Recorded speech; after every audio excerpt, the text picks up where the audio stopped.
Oh, what's up, Game Leapers? This is Coach Eags, and in today's video, we're going to be going through the 13.15 notes that are now released. 13.15 is out there on the Rift, so let's get into what the changes actually are. And of course, guys, if you want to master any of these champions in this video and any of the champions in this game, make sure you check out the GameLeap.com website, linked in the description and comment section. If you want to perfect the micro on any champion, our website has every single learning resource you will need: champion courses, guides, high elo VOD analyses, coaching sessions even. We have it all, and thousands of summoners are frothing the content at the moment, so all you have to do is get signed up to get exclusive access to our library of content. And yeah, let's get into the 13.15 notes. So we're just going to go in alphabetical order, starting with the champions. So for Aatrox, your Q's damage did get decreased, because Aatrox, because of the buffs in the last patch, he was just overperforming kind of massively. And this nerf, well, this is just reducing the amount of attack damage your Q scales off the first cast damage. So this means your first Q is going to be dealing less damage, because if you land your first Q, there's a great chance of you landing the rest of your Qs. This is proving to be a little bit too OP in the top lane. Aatrox will still be very good, don't get me wrong. Like this scaling of 10% less AD, it will mean a little bit, but you're not really going to notice it. And Aatrox will still be one of the best performing top laners,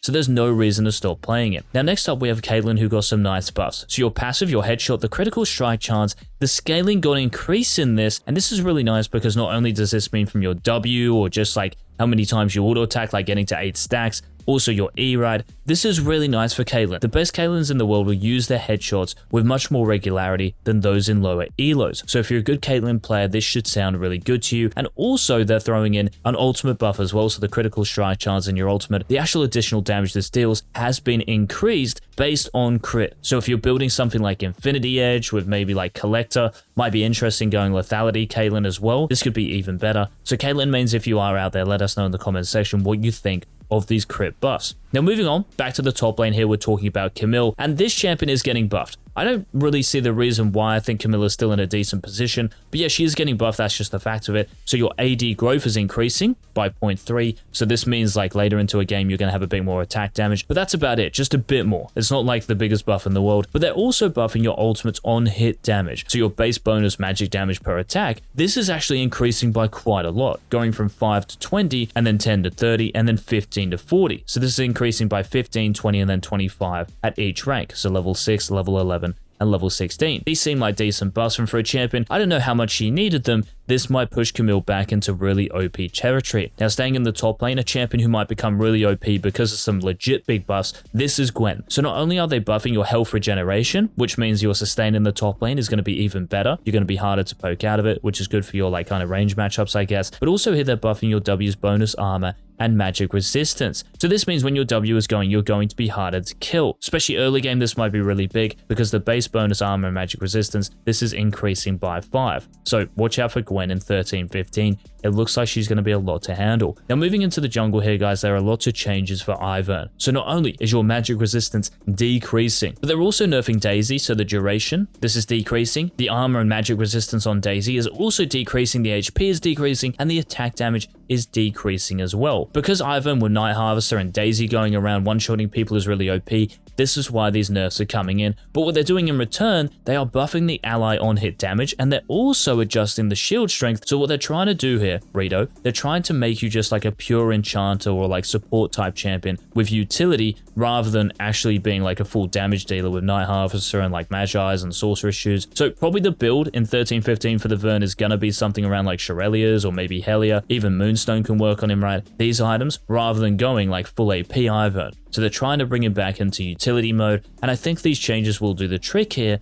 but I still think Ivern's identity is kept intact. So these changes look pretty healthy. Now moving down to the bot lane here, guys, the most popular champion in the game, played in close to like 50% of matches, and that's in like every single elo, by the way, this being Kai'Sa. So your base HP is decreased. This is going down by 30, right? So from 670 to 640. This means your early game is going to be weaker, and you're more susceptible, obviously, to damage and just dying, I guess. Also, your Q's damage has been decreased, so basically here your Q is dealing less damage based off AP. The thing is, if you're playing AP Kai'Sa, you're maxing or evolving your Q last, so it doesn't actually really mean that much, to be honest. It's much more about your W and obviously your passive, which has so much AP in it, because they buffed this like so many times, maybe at the start of Season 13 and even before it. So that's the real issue here for AP Kai'Sa. She's still going to be good, even if they have nerfed your W as well. So the cooldown reduction, after evolution, going down by 2%. I mean, they say here this is functionally an 8.7% cooldown increase on hit. I don't really think this means too much either. You're still going to throw enough Void Seekers out to frustrate the enemy team and make them want to FF.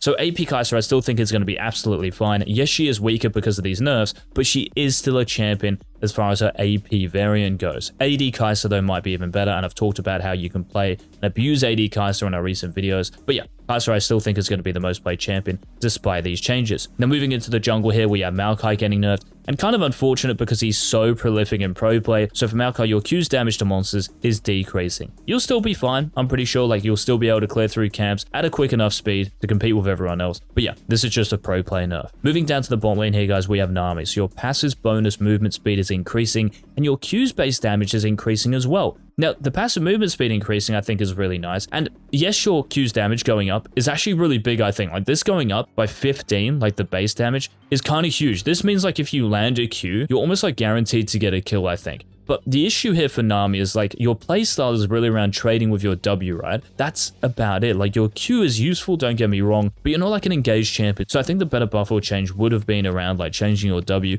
But hey, this is a balanced team. Maybe there's a Nami main in there who really likes blowing people up with, like, full AP Nami. But yeah, those are the changes, so be careful getting hit by the Aqua Prison in 13-15. Now, staying at the bot lane here, Rel has received multiple quality of life adjustments in this patch. So basically, we don't have to talk too much here, but let me put it this way. I still think Rel is going to be absolutely fine. She's holding on to all of her CC, which is what's been the issue, I think, with the Rel nerfs in the last few patches. They haven't actually targeted her lockdown CC, which I think is way too much. She punishes like so many champions if you misplay, and players, I guess. And guess what? Most people are going to misplay. And she's very hard in terms of like counterplay. Yes, they might be nerfing Glacial in this patch, but that affects other supports as well. So I still think Rel is going to be the standout support in 13-15, despite whatever changes they might have given to her in this patch. Now moving back into the jungle, we have Maokai 2.0. So for Sejuani, guys, your W's base damage is decreasing. And once again, this is just a pro play nerf. That is literally it. But it's really unfortunate, though, for solo queue as well. So if you are playing Sejuani out there, and there's probably only one of you watching this video doing so, but yeah, pretty unlucky nerfs. Now, staying in the jungle, I mean, you can play this champion in the top lane these days, but Shyvana is actually getting nerfed in 13-15, despite being good for only 2 weeks in 13-14.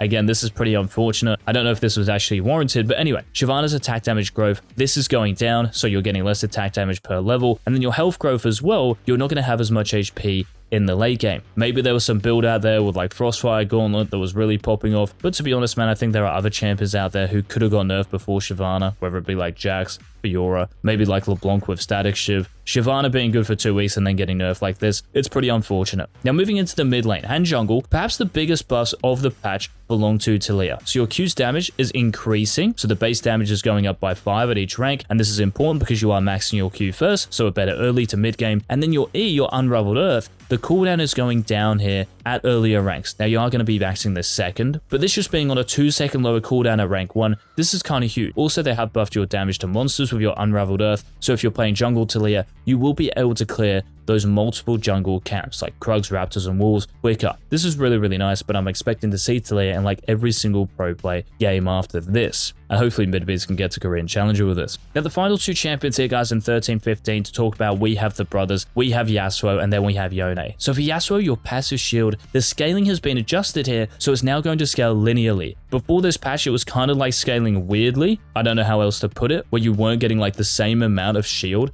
at each level. Now you are, based on certain times in the game. So pretty much just think of this as like a buff to his early game. Your shield is actually going to mean something now. You're going to be harder to kill. And I think this is a really nice buff for Yasuo because the weakest part of your game is in the early laning phase. Believe it or not, yes, he might have some good matchups like playing into mages where you can dodge all their skill shots and all that stuff, right? And early game, like, you are still pretty good because you're lethal tempo stacking, but against players who know how to play against you and who know how to space and stuff, this champion is quite hard to navigate out of the early game with. So pretty much this passive buff is going to allow you to be more aggressive and obviously survive because it's a shield buff, and this might mean as well the O10 Yasuo power spike is not going to be as popular, which is a good thing, I think. And of course, we have Yone here, the blood brother, the last champion to talk about. And just like Yasuo, your shield strength is getting increased. They didn't want to upset Yone. If Yasuo is getting a shield buff, Yone has to as well. So the shield strength in your W is increasing the actual base of this. And this is important because, well, if you time your Spirit Cleave a bit better, like based on the enemy champion dealing damage to you, you're going to be rewarded more. You're going to block more damage. And this is like more of an early game buff than anything, because once again, if anything is buffed in terms of its base damage or base shield, whatever it is, that is an early game buff, right? So for Yone during the laning phase,